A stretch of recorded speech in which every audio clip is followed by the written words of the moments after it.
Welcome, everybody. I wish I could be in a room with you all and see you all. I'm pre-recording this because I'm still on winter break. I don't know about you and your school schedule, but we go until we don't have to go back until January 9th. So I got the okay from Kelly Daly to be 21st century and to do this as a recording. So it's something that you will be able to take a look at your leisure, and just make sure that you do it before our next meeting on, I think it's the 9th, right? We meet the 2nd and then the 9th. And it's going to be a Zoom meeting, so we won't be meeting in person, but it's great to, I looked at the class list and saw all familiar names, and I hope you all are doing really well. So anyway, let's get started. And this is going to be something where you'll stop and stop the presentation and then do something and then start me back up again. It's something that maybe you guys did during Zoom. I don't know how many of you were actually teaching during Zoom, but this is something that we did, this sort of distance learning kind of gig. So this is the 294, Teaching and Learning in the 21st Century. So I'm going to share my screen and we'll take a look at this slide deck. And of course, our slide deck is available always in Canvas, and I've set up Canvas very much like I've always done, so it should look familiar to you. You don't need to mute your microphone. I kind of adapted this presentation, this slide deck, for our purposes tonight. So did some things that are a little bit different. But you would want to open Module 1 in Canvas to access the materials. And you will notice that, actually, let me just go there. I'm going to get out of here, and I want to have you take a look at what it looks like here. Let's see. Here we go. I'm not, some of this isn't published yet. I'll do that when it's time. I don't want to freak you out early. So right now, let's see, it's Thursday, and I don't meet with you guys for a long time. I feel like if I publish Module 1, it might be stress inducing. So I'm not until we get closer. But you'll notice when you're looking at my screen here that when you go into modules and you're looking at our course by modules, that's how, for me, it's the easiest to do. You'll see session 1. Here's the syllabus, the slide deck to access. You've got your session 1 course material. So if you click on that, there's a link and it'll take you into my Google folder for session 1. So you'll have all the materials that you need that way. These are a couple of things that we're going to be reading for this session. And then actually one of them is homework, and one we will have you read while you're in this presentation. There's an activity note capturing thing that I have here, and then your formative assessment. So it should look pretty familiar. But let me go back into our slide deck and get into our contact information. It remains the same as it was last year. So PET K-12 is the best one, but if you do the sco.org, it automatically forwards it to my PET K-12. And then you have my phone number, and it's an Apple phone, so you can text me on that. Okay. All right. And I apologize for the thing jumping at the bottom. We're going to try to ignore that. Okay. On to this. So week 1, and each week has a theme, and week 1 is 21st century skills defined. What are they and why do they matter? These 21st century skills. And you'll hear about these when you're doing WASC or things like that. I'm really focusing on what do our students need to know and be able to do to be citizens in a 21st century.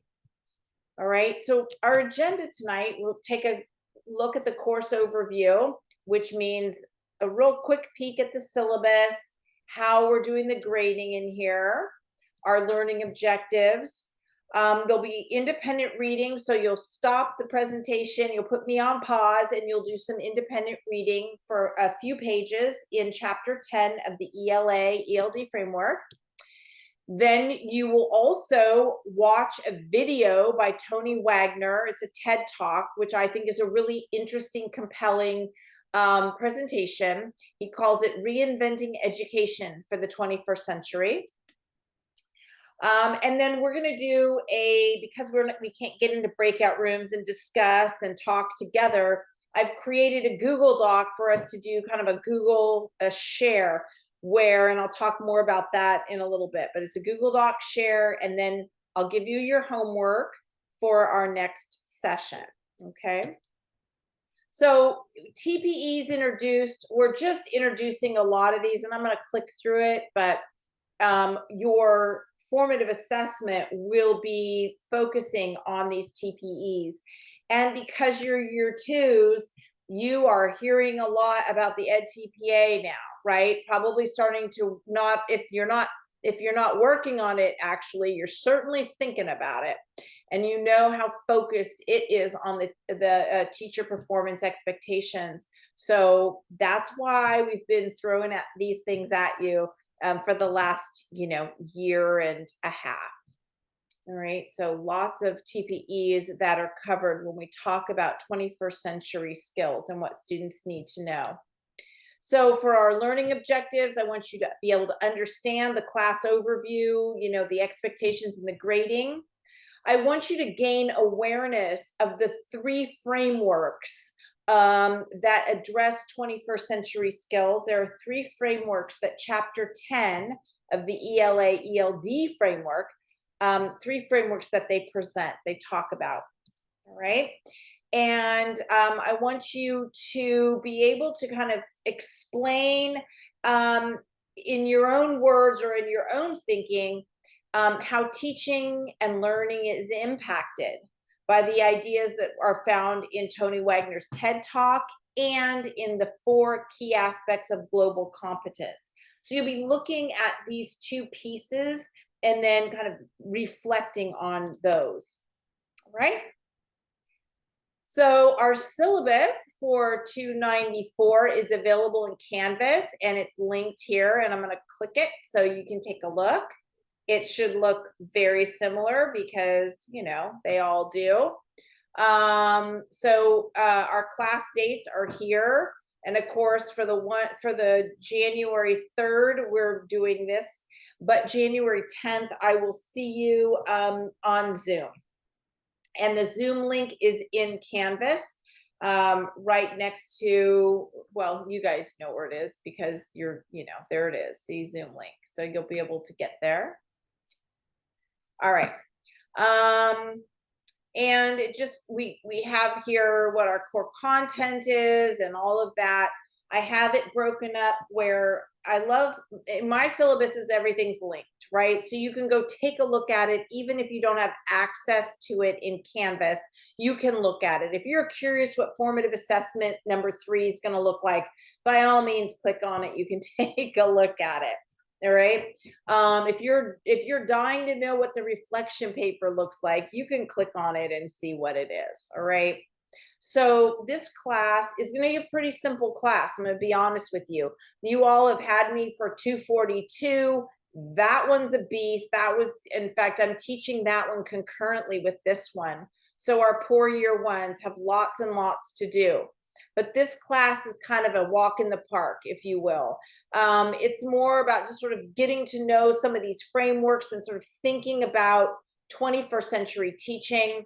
And there's going to be a collaborative group project that's based on developing a project-based, that can be a project-based, but a cross-curricular lesson plan, okay?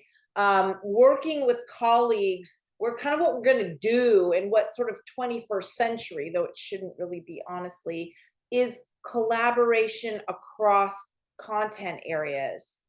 and thinking about teaching secondary subjects in a more global way, if you will, where we're not siloed into our own subject areas. Like I teach math, I only talk about math, math, math, math. Instead, having sort of a themed unit, and the math teacher is there with the English teacher and the Spanish teacher and the music teacher, and we've created this mashup where we've figured out how we can all come together. That's kind of what we're up to for this last sort of our cross-curricular lesson plan and our final reflection paper. So a little preview of where we're headed. The grading, I don't know, it's all the same. And then like if you go to session 1, here's our learning objectives, you can click on it. I used to do the did you know video. I didn't add that in for this particular session, but if you want to watch it, you can. And it really is about the fact of how fast technology is moving, how fast what we need to know is changing, right? And when you think about what education would have been like 100 years ago, 200 years ago, where just learning little factoids could probably do it for you. One of the things that we realize is we're training our students for jobs that aren't even invented yet, right? I mean, because the world is moving so fast, technology is moving so quickly. So what we need to do is really get down to the basic skill sets that they need to learn how to learn, for instance. And Tony Wagner is going to talk about that in his TED Talk. That's kind of what it's based around, is what do our kids really need to know? What skills do they really need to have to be successful in the 21st century? Okay. So anyway, this is our syllabus. Like I said, it should look pretty familiar. Participation in grading, we keep it simple here. Grading, it's 100 points are possible for the entire class so you need to receive 90 to 100 points to get an A, right? And so on. So attendance and participation are worth 25 points, 5 points per class. And the way that I'm going to count attendance for tonight's class is once you get in your formative assessment, then I will give you your 5 points. All right. The Canvas formative assessments are worth 20 points. Total 20 points total. They are 5 points each. We only have 4 responses though, because our 5th class, we will not have a formative assessment. We'll be doing something else. So our group project is worth 35 points. Everybody will receive the same number of points for the group project. And I've yet to ever, and I think I'm on year 6 or 7 now. I've never given somebody fewer points. So everybody, the group gets the points, and generally they get all the points because this is a pretty cool project. And then the final reflection paper is worth 20 points. So if you add those up, it should be 100 points. All right. So let's get into kind of the meat of this evening and what we're going to be talking about, or you're going to be reading about too. So in the core document that we're using, and I mentioned this earlier, is the framework, the ELA ELD framework. Okay. California ELA ELD framework. And we're going to be focusing on chapter 10. The framework, the ELA ELD framework, by the way, and we did a little bit of this in what is it? Was it 292? 254? I forget all these numbers. But in the strategies for EL, right, teaching English learners, we looked at some material in the framework, in the ELA ELD framework. But the framework itself is gigantic, and we look at specific chapters. So chapter 10 talks about 21st century learning, 21st century skills. In chapter 10, the first part of it presents 3 frameworks, 3 different ways of looking at and defining 21st century skills. The first one that they talk about is the Partnership for 21st Century Skills. And this one, not that you have to know this, but it was, and I have to look at my cheat sheet here. It was developed by the Partnership for 21st Century and the National Research Council's Committee on Defining, no, that was the second one. Anyway, you know what? It doesn't matter. It'll say it in the reading. It's a whole mouthful of lots of words. They were partnerships of educators, and business people, okay, that came up with these different frameworks. So Partnership for 21st Century Skills focuses on something a little different than the Deeper Learning and 21st Century Skills framework does. And we have the Asia Society and the Center for Global Education that focuses on one specific skill, and that's global competencies. But let's go into each one of these very briefly, and you'll read about these in chapter 10 in a few minutes. So for our first one, the Partnership for 21st Century Skills, they have defined student outcomes. Number 1, core subjects and 21st century interdisciplinary themes. This is what we're going to kind of be looking at in this course, is looking at those interdisciplinary themes, coming up with a theme and letting everybody, there's room at the table for everybody, all the disciplines, and how can all the disciplines play together and allow students to really understand that the world isn't siloed into these different subjects, but that these different subjects have if you look at history, have impacted each other, and for them to understand that is really rich learning. So in the core subjects and 21st century interdisciplinary themes, they talk about global awareness, financial, economic, business, and entrepreneurial literacy, civic literacy, health literacy, and environmental literacy. Okay.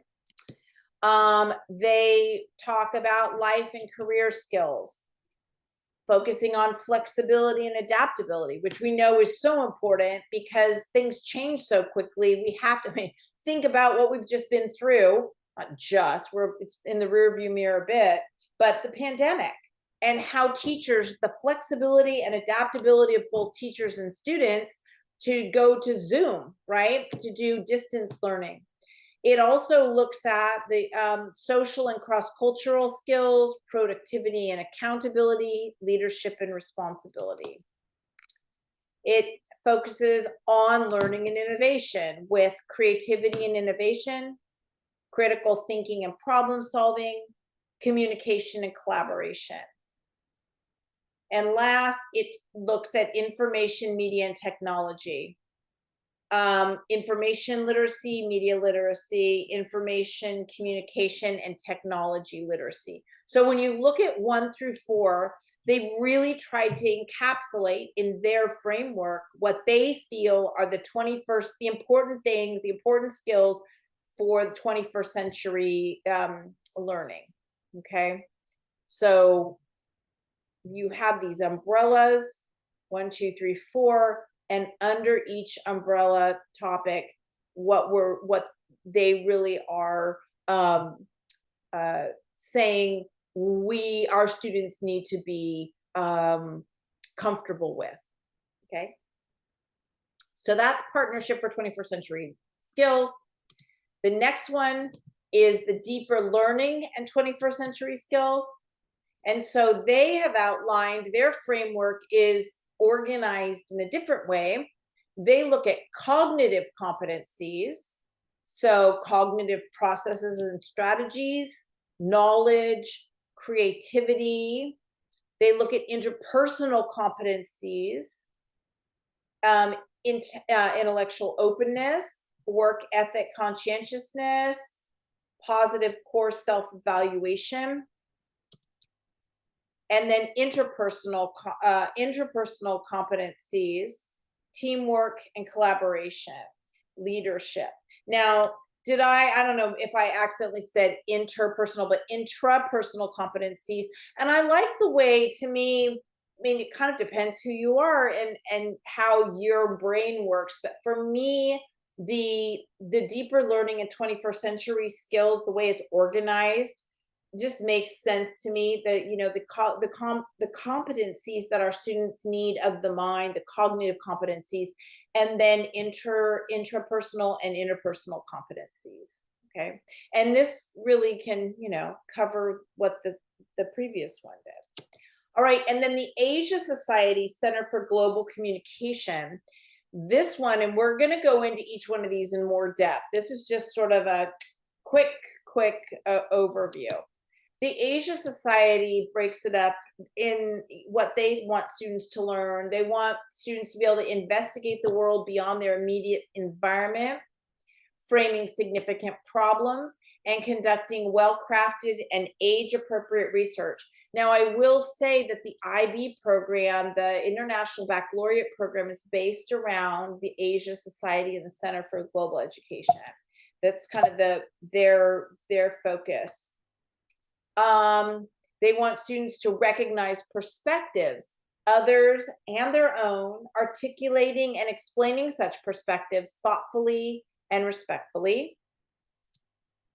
They want students to be able to communicate ideas effectively with diverse audiences, bridging geographic, linguistic, ideological, and cultural barriers.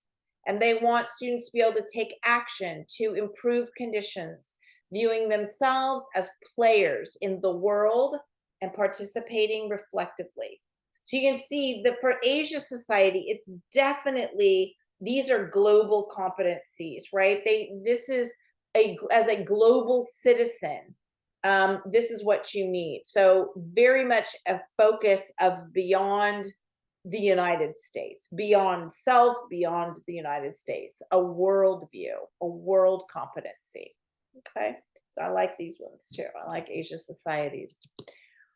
Okay, so what I would like you to do now is to read, you're going to click on this link, and you're going to read pages 937 and 941, and I'll show you those in just a second. I'll click on the link and you'll see what they look like and how far I want you to read. And then I want you to put me on pause, and then when you're done reading, I want you to come back. So before you pause me, I want to show you the reading. You'll click on this link, and this, all of chapter 10, by the way, is in this in our session materials. There are 32 pages to chapter 10, and we're going to, by the time we finish this this course, we will have read the entire chapter 10. But for tonight, I just want you to read the first few pages. So you can notice, we always have at the beginning of each chapter in the ELA framework, they have the chapter at a glance, and you can see what we're up to. What we're going to be looking at tonight is the 21st century skills defined, right? And you're going to read this first portion from 938 to 941.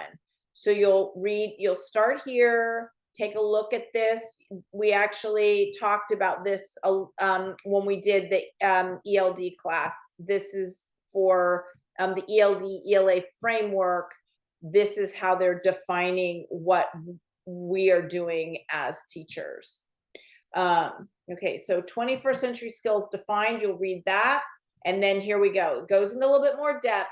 The first document, which is Partnership for 21st Century Skills, then the Deeper Learning of 21st Century Skills, and then down to the Asia Society, okay? And you'll stop right here where it says 21st Century Skills and Standards. You won't read that, okay? So you're gonna read just to halfway through page 941. So you now are going to pause me, and when you're ready, start the Zoom back up, and we will go into the next portion of our slide deck.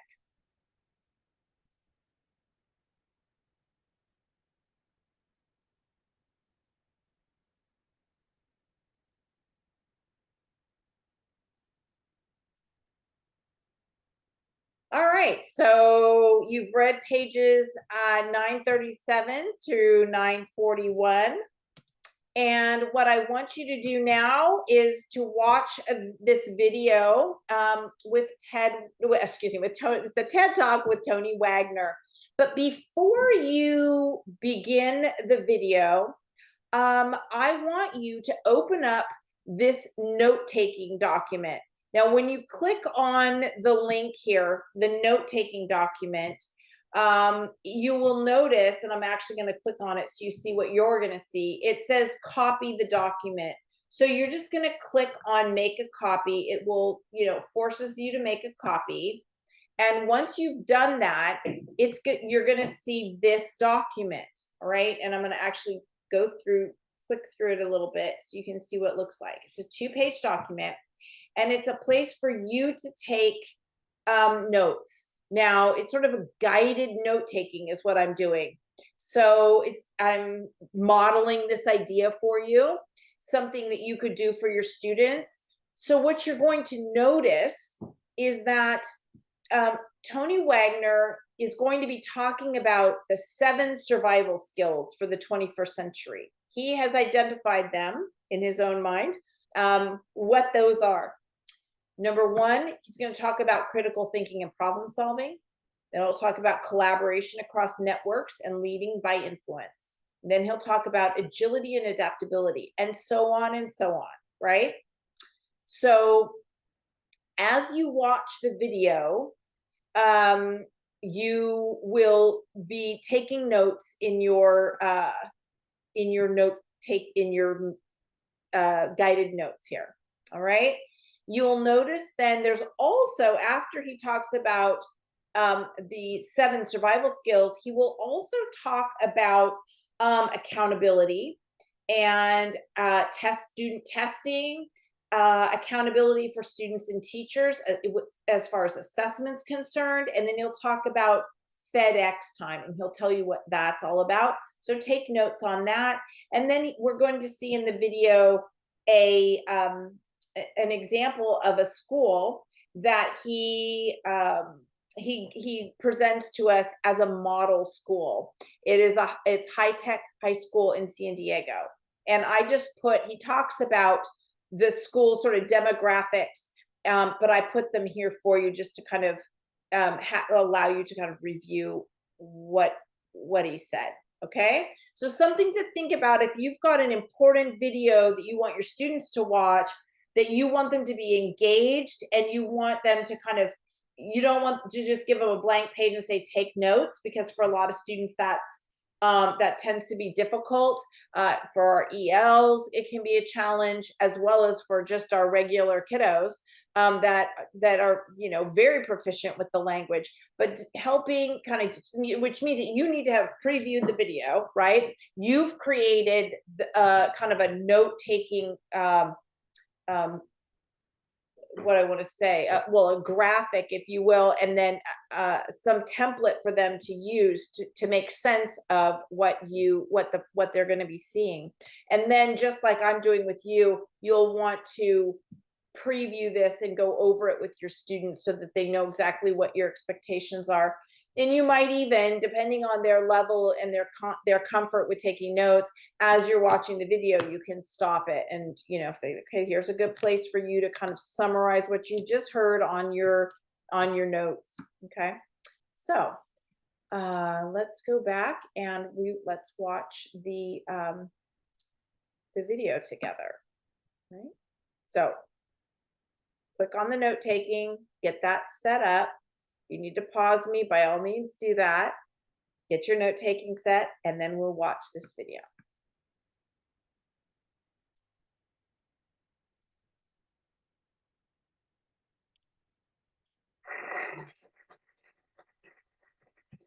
Good morning, everybody. A little louder, please. Good morning. All right, you know a little about me. I don't know anything about you. How many of you are educators, past, present, or future? Raise your hands. Aha. How many of you are parents? Raise your hands. How many of you are concerned citizens? Raise your hands. Trick question, but you got it. Good. Could be all 3. Well, I'm all 3. I'm actually even a grandparent. How many of you were in my talk yesterday afternoon? Raise your hands. Most of you, good. So I'm going to recap very, very quickly, and you guys might want to start the timer, otherwise I'll take the entire morning. There you go.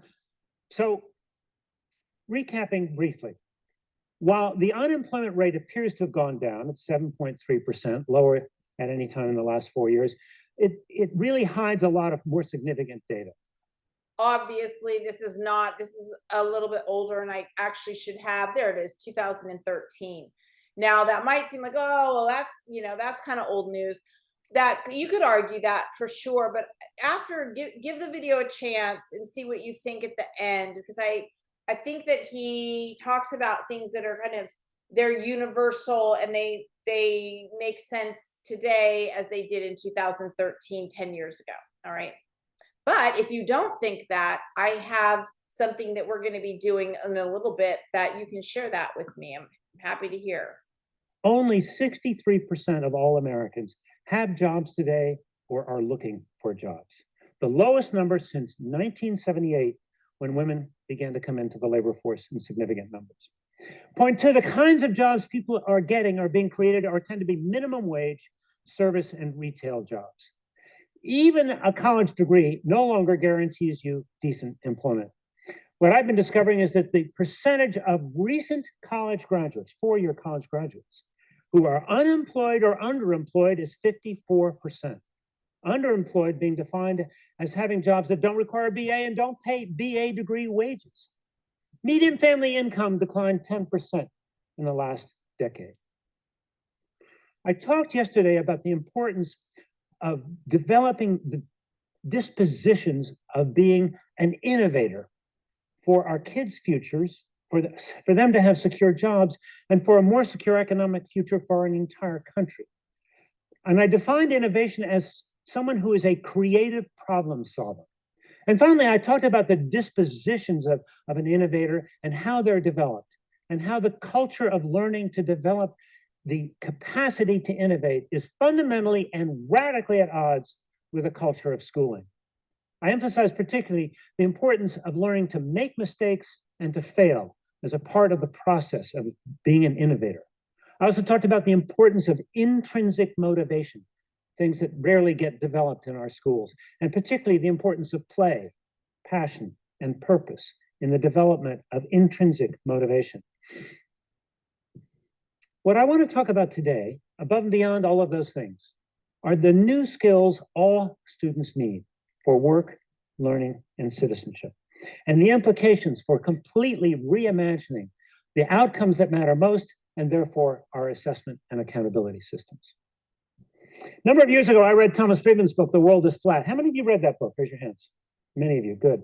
Scared the heck out of me, frankly, because it's the first book I had ever read where I really began to understand the extent to which jobs are being outsourced, automated, reinvented, blown up, started over. Talked to Tom recently. He said, you know, I got something wrong in that book. I said, what? He said, the pace of change. So much more quick than he had ever imagined. And it's not just blue collar jobs that are being outshored, offshored, automated. Law, you know, 30% drop in the applicants to law schools in the last few years, because the likelihood that somebody who's a newly minted lawyer is going to pay back their loans now, lower and lower every year. So knowing this, I began a quest. I wanted to try to understand what were the skills that matter most in this new economy, and what are the gaps. I talked to a wide range of executives, literally from Apple to Unilever. I talked to leaders of the US military. I talked to community leaders. I talked to college teachers. I did focus groups with recent graduates, asking them what they saw as the gaps in their own education. And I came to understand that there's a set of core competencies every young person must be well on the way to mastering, not just to get and keep a good job, but equally important, to be a lifelong learner and to be an active and informed citizenship. This is not just a matter of teaching kids workplace skills. Let me be clear. The skills for work, the skills for learning, and the skills for citizenship have converged, probably for the first time in human history. What are they? I call them the 7 survival skills. Number 1, critical thinking and problem solving. Over and over again, I've come to understand the leaders of any sector, big business, small business, nonprofit, expect all of their employees to think continuously about how to improve their product, their process, or their service, to be a problem solver.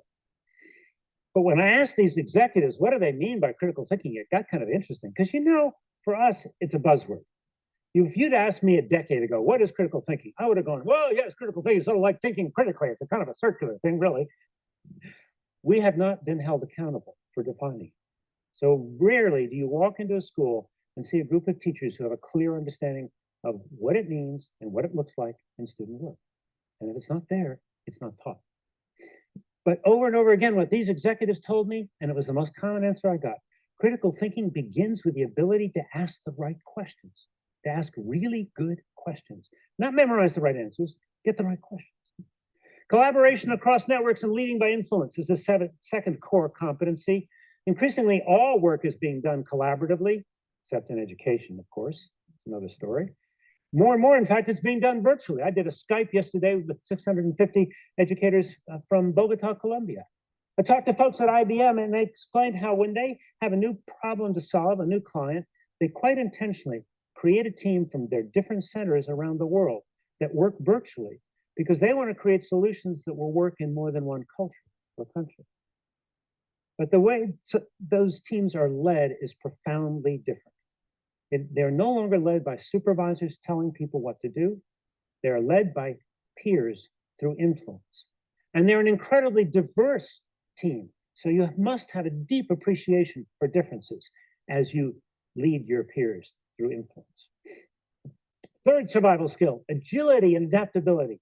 The pace of change, the complexity of problems simply demands that we be far more agile and adaptable, in radical contrast to the regularities of school, which hardly demand any of those qualities. Fourth survival skill, initiative and entrepreneurialism.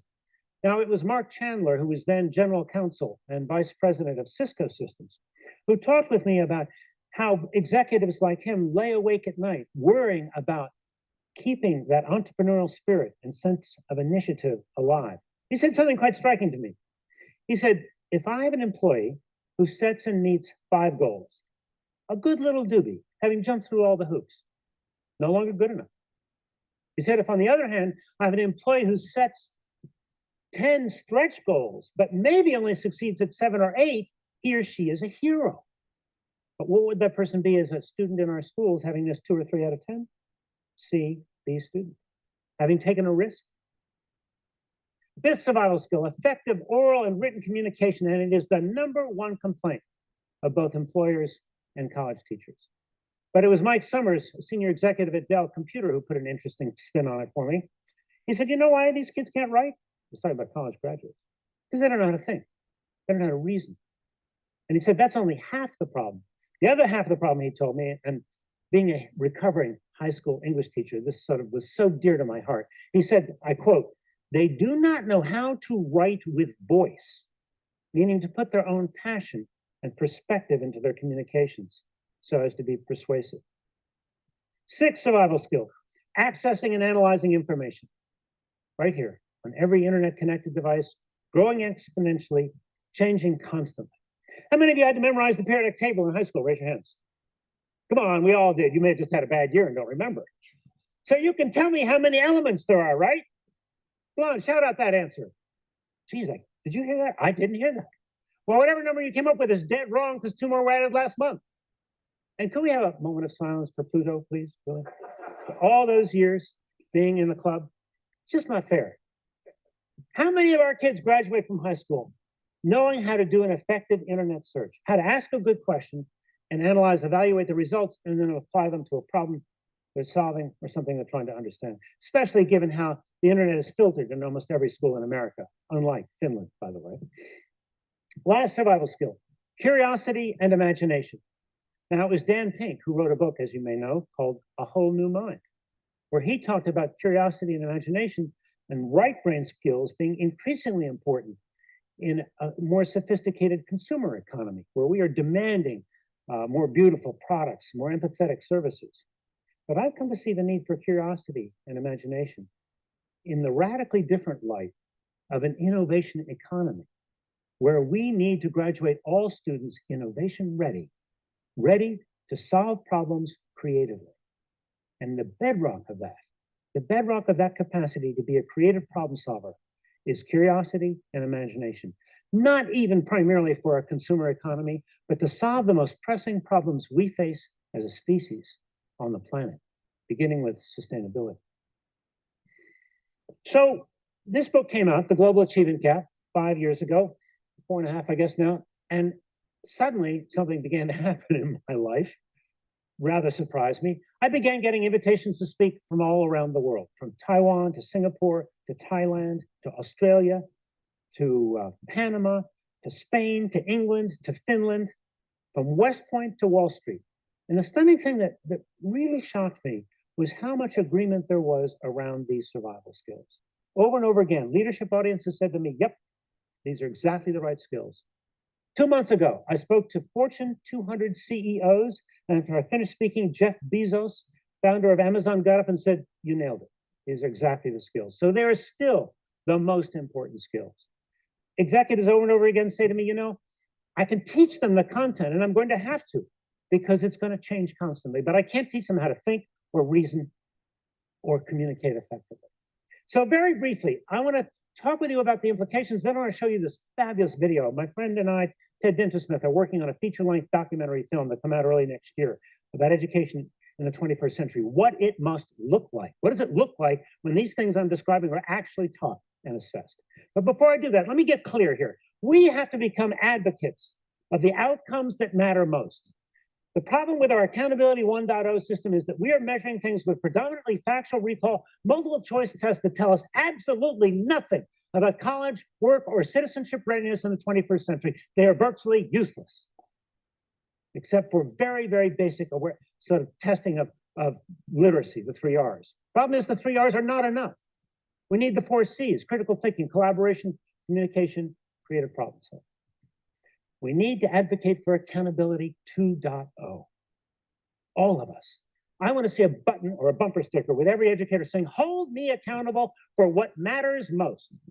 What does Accountability 2.0 look like? Very briefly, we would use selectively a few tests like the College and Work Readiness Assessment, which is a test of skills, or the school-based PISA test. By selectively, I mean that these tests are more expensive. We don't have to test every kid every year to have accountability. We can use an auditing or sampling strategy, as most countries in the world do, as PISA does, the Program for International Student Assessment. But we also have to understand that what counts isn't always what can be counted. So I want to see every student have a digital portfolio that follows them through school. I want to see students collect evidence of mastery of the skills that matter most, beginning with the 4 C's that I just mentioned. I want to see teachers have a digital portfolio. Should teachers be accountable? Yes. But to a multiple choice test in May that students themselves are not accountable for, that is a recipe to drive our best educators out of the profession, out of it. Rather, we should be held accountable for evidence of progress in our students' work over the course of the year or several years in our digital portfolios. Finally, to the issue of student motivation, I want to see every student have 20% time, what we call FedEx time in their classrooms. I want students to know when they start school, they're going to be the architects of their own learning for 20% of their time. They're going to be able to design their own lessons, to ask their own questions and investigations. This is not free time. They're going to be held accountable in their digital portfolios, and we're going to conference with them and talk with them about their learning goals, and then help them to assess and reflect on what they learned and what their new learning goals are. So that, in brief, is what I see as the essential task before us: to advocate with business and community leaders for a higher form of accountability that incents powerful teaching and learning around the outcomes that matter most. If we do not do that, our country, our economy will be in more and more jeopardy every single year. And Common Core isn't going to solve the problem because it's still way too much multiple choice, way too little application of real knowledge. I also happen to think that the Common Core math standards are ludicrous at the high school level. How many solved for a polynomial in the last week? How are you doing on factoring quadratic equations? Raise your hands. The math that matter most is statistics, probability, computation, estimation, financial literacy, but none of that is in the Common Core. Why? I asked David Coleman, he said, yeah, well, we lost that battle. Common Core is tied to college admission standards that are totally obsolete. College admissions use that advanced math, not because everybody will need it, but because it's a very convenient way of screening kids out. I'm sick of it. Okay, on to better things. Told you we've been working on this feature-length documentary. We've been hanging out a lot at High Tech High in San Diego. Anybody know that school? It's a charter school network. There are 12 schools, 4,500 kids. They also have their own graduate school of education. A couple remarkable things about that school. You only get in by a lottery, and it's done by zip code. So the school is absolutely representative of the San Diego demographics, meaning it's about 60% minority, about 48% free and reduced. They send 97% of their kids to college. 4 years ago, they sent more kids to Stanford than any other non-legacy high school. Also important to know what they don't have. They don't have AP courses. They don't teach the state test. Its state test scores are average. They don't have varsity athletics. They've made some choices. So I want to show this film to you, and then I'm looking forward to the Q&A, because I think it's important that we get us to smell, touch, and taste and feel what the classroom of the future can and must look like. Can we roll that film now, please?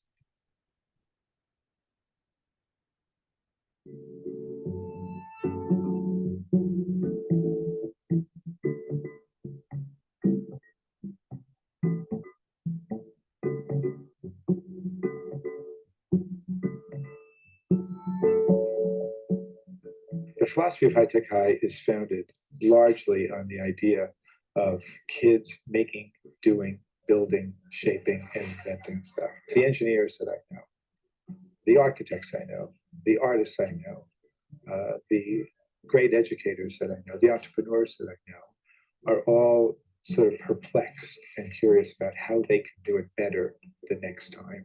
And that type of perplexity leads to engagement. It leads to learning. It leads to innovation. We are trying to have that type of perplexity and curiosity get inculcated in our students in everyday practices.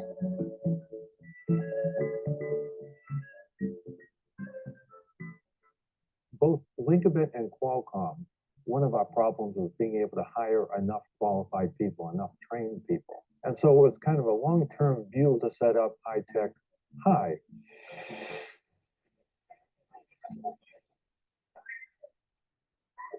Oh, I don't think it's the floor work. I think I know. And like if you have two spacing of 0.01, the gears will connect to that.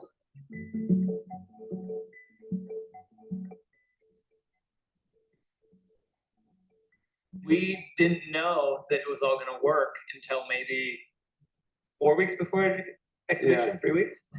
I mean, we knew that pieces of it were working, and even those pieces were impressive. We had to learn about civilizations, the Mayans, the Romans, and the Greeks.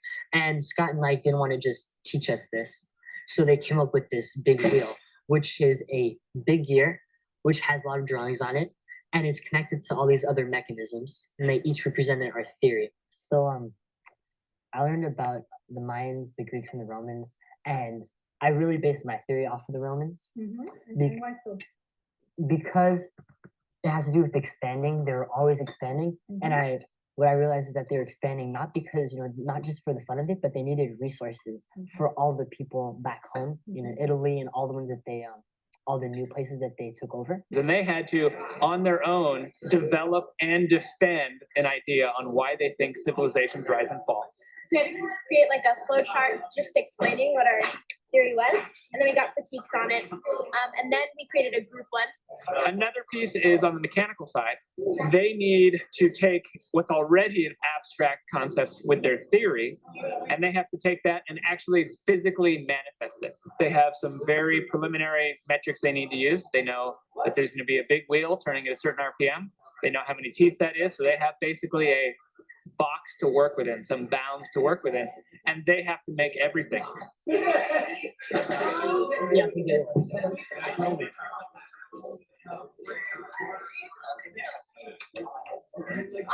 the wrong side in. Oh my god! So we have an exhibition that we're preparing for right now, and it'll be tomorrow night, and there will be thousands of people here looking at student work, students presenting their work, visitors looking at the work, students presenting their work to each other. And I think that idea of making work public, that's a missing piece to me in schools in general. For most of you, this is probably the biggest project that you've ever exhibited. A lot of you, it's the first project that you've ever really had a public exhibition of, all right? Cool. We're gonna be here. If you need to go, we understand, but we're gonna keep working for a few hours. Great.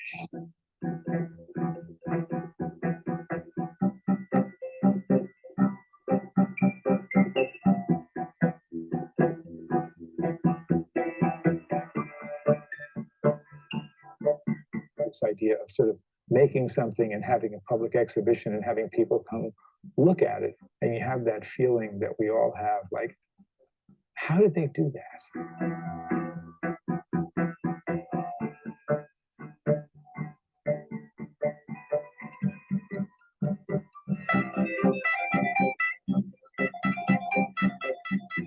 You really need to understand it, and you really need to understand why you need to know this to be able to complete the project. What astounded me was that while doing research, my theory, it actually fit with a lot of these civilizations. It wasn't just like some random theory.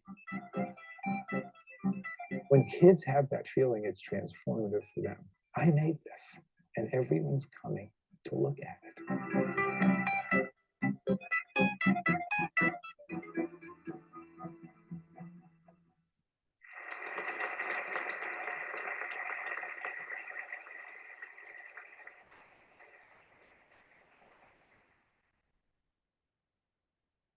All right. So, I'm sure you probably paused this video along the way so that you could take notes. I know it's maybe more difficult to do this on a computer. At least it would be for me. I would want to print it out, and I'm a note taker on paper. I'm not so much of one who's typing them. And I understand you're watching on the same computer as you're taking notes on. So I'm sorry, it was probably a little bit of a clunky experience, but you get kind of the idea of the guided note taking and his whole kind of view of teaching and learning in the 21st century. I always think it's pretty bold of him to say what he says about math. But that said, you know, we can talk about this when we get together next week. I'm curious what you have to say about that. Do you agree with him that it's basically a gatekeeper into the university, a way of getting, you know, what I want to say, getting rid of students, if you will? I don't know. It's an interesting thought. And then his 7 competencies and what you thought about that. So I'm going to be giving you, and this is how we're going to be kind of talking with each other. There's a document here, so that I want you to access for the purpose of our conversation. So what you're going to do is you're going to think about what you read in chapter 10 from the ELA ELD framework, and then think about what you heard from Tony Wagner. And you're going to go to this document, you click on it. It's also in our session materials. And as I'm saying this, I got to make sure that you can edit it. I'm pretty sure you can, but anyway, I'll make sure it's editable. And you'll pick a row, right? Pick a color that's going to be you. And you're going to put your name in the parentheses where it says your name. And then you're going to type in, what are your thoughts about, you know, after reading the ELD framework and listening to Tony Wagner? And again, there's just no right or wrong. This is just your thoughts about it. And then I want you then to read over other people's thoughts and comment on them. All right. Now, if you are the first person who jumps on this document and there's no one else to comment on, you need to wait a bit and go back in and find somebody's comments who you'd like to comment on. And then you see there's my thoughts about whoever, you know, blank's thoughts. So put their name, whoever you're commenting on, and then comment. Okay. So this is just kind of a way for us to talk to each other. I know there's a way of doing this in Canvas as well, but I don't know. It's just, I'm a Google Doc fan. I use this quite a bit. So yeah, I said there, choose another thoughts and then respond to them. And the document looks like this. There's I think 20 spaces. I wasn't sure how many of you there were going to be when I created it, but it looks like I've got 17 in this class. So I titled it My Thoughts and My Thoughts About Your Thoughts. So again, pick a row. I tried to make them in different colors, so to really designate what you're, so you're not stepping on each other kind of thing. Okay, so you're going to be doing that, and I can take a look at that. You're not going to be submitting that into Google Classroom, or excuse me, you won't be submitting Google Classroom. No, you won't. You won't be submitting this into Canvas, but it will be in our session 1 materials so that I can go in and take a look at it, because I'm really curious to see what you thought and what you had to say about others' perspectives. All right. So that's what you'll do. And then we're on to our homework. So you have a reading assignment, which is to read in the ELD framework, pages 941 to 954. So you'll start where you left off and continue on to 954. All right, so you'll do that. And then I want you to read pages 7 through 16 in this document, Teaching for Global Competence in a Rapidly Changing World. Now, that's in our session materials, but it's also linked here. So if you click on that link, you will see it's done by the Asia Society, who came up with that third framework we looked at. And I want you to read the pages indicated on the slide, right? So 7 through 16 in that document. Feel free to read more if you want to, if you're interested. But I think it's interesting. Teaching for Global Competence in a Rapidly Changing World. All right, that's the title of the document. And then we have the formative assessment in Canvas for week 1. And as I told you, that's how I'll know that you have completed the course, you watched the video and that kind of thing, is you did the formative assessment. Whoops. So what I want to do is I want to go back and I want you to see, whoops, holy cow. I want you to see what the formative assessment looks like. So let me see. Now it's in Canvas. It's not going to look like this, but the prompt is there. So the writing task. Our first class of 294 introduced the TPEs listed below, and all these TPEs, all right, a lot of them. Reflecting on the notes that you took while viewing Tony Wagner's TED Talk, Reinventing Education for the 21st Century, and the reading of pages 7 through 16 in the Asia Society's publication. So you'll need to do that before you answer this, all right? Choose 3 of the TPEs below, just 3. There's a whole lot of them. You're going to choose 3 and explain how, for each of the 3 that you choose, you might address the 7 survival skills and the 4 key concepts of global competence. So how, thinking about, say, applying, let's do 1.1. You chose that. Applying knowledge of students, including their prior experiences, interests, and social emotional learning needs, as well as their funds of knowledge and cultural language and socioeconomic backgrounds to engage them in learning.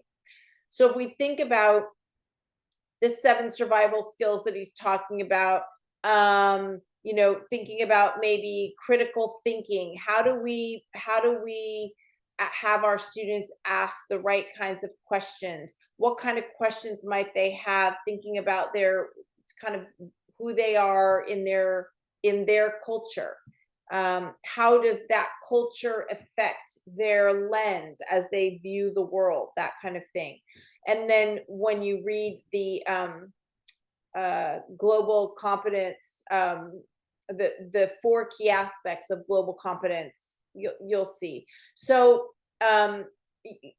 pick, like I said, 3 of the TPEs, and I'm thinking, maybe 5 sentences for each TPE, for each of the 3 TPEs. It doesn't have, you don't have to go into a whole lot of, it's not an essay for each one by any stretch, right? It's usually it's a paragraph, 5 to 7 sentences for each of the 3 TPEs that you choose to reflect on. Okay, so our last slide here. I will see you on Tuesday, January 10th. I think that's right. I want to make sure that that's right. Let me go back into our syllabus because I'm so bad with dates right now. Yeah, the 10th. Okay. I wanted to double check. So I'll see you on Tuesday via Zoom at 5 o'clock, and it'll be a live Zoom meeting.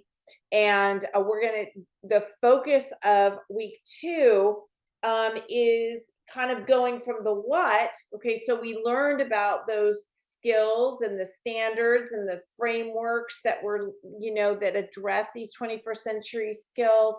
So we learned the what, but now, well, how do we do this? How do we apply this information to our practice, to our teaching in the classroom? So that's what's going to be our focus. So anyway, I apologize that I couldn't be with a Zoom, a live Zoom. I could maybe have tried, but I wasn't sure if it would work. And then I'm not at home, and I'd be too far away, and I wasn't sure. So anyway, thank you for hanging out with me, and I will see you on January 10th. Great. Good night.